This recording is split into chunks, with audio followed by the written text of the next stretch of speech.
Time now is 8:29. Every year we hear about people's homes catching fire during the holidays because of Christmas trees, holiday lights, even tasty goodies. And a lot of us, we think it could never happen to us. And it can, but it doesn't have to. Fox 13's Alcida Segui is live with some pointers to keep you and your family safe. Hey, Alcides.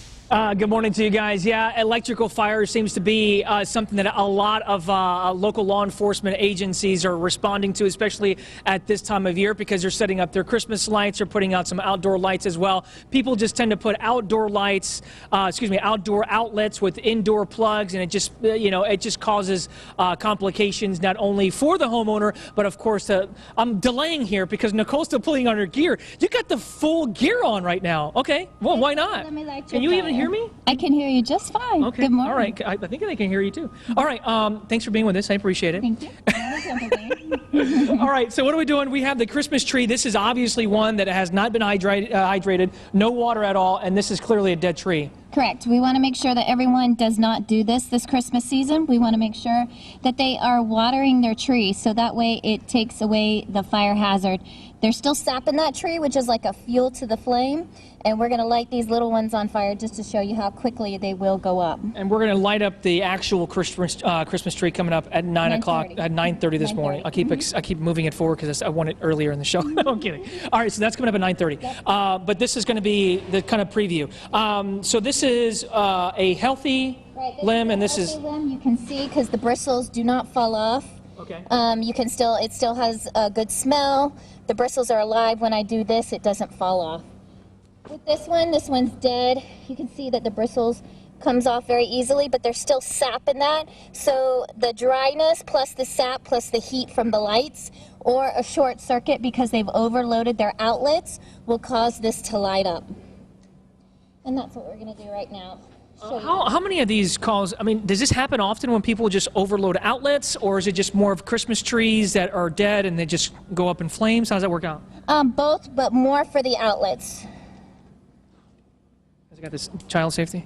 Yep. Oh, there you go. Okay. Of course, this is not going to work, Nicole, because it's live television. And you know what happens on live TV? Nothing ever. You know why? Because we got to shut. You got to shut the doors. It's all right. Yeah, it's not going to work. It's okay. My producer, my executive producer, said she wanted to see flames. So let's see if we can give her flames. Yeah, I'm going to need you to move your hand, though, Alcides. Okay, I'm trying to. We're lighting the Christmas tree, not you. All right. And I imagine after a certain amount of time, right, the tree obviously goes up. How many calls do you get for electrical fires? Quite a few, because they, instead of actually doing the strip where they have multiple outlets, they choose to put strips together, and it causes a surge and overload. All right, Nicole, that's all right. Just leave it. That's fine. So coming up at 9:30, it actually catches fire. I believe you, because we're going to show it coming up at 9:30 this morning. So that's the Christmas tree. This is the burn chamber. The Christmas tree, we'll light it on fire coming up at 9:30 this morning. And coming up a little bit later, I believe maybe at 9 or maybe even a little bit later than that, they have a frozen turkey that they'll put in a deep fryer to kind of show how not to do it. And again, it's all about educating the public, keeping everyone safe for the holidays. All right, back to you guys. Okay, to her credit, those things catch fire when there's a long period of time where there are lights on it.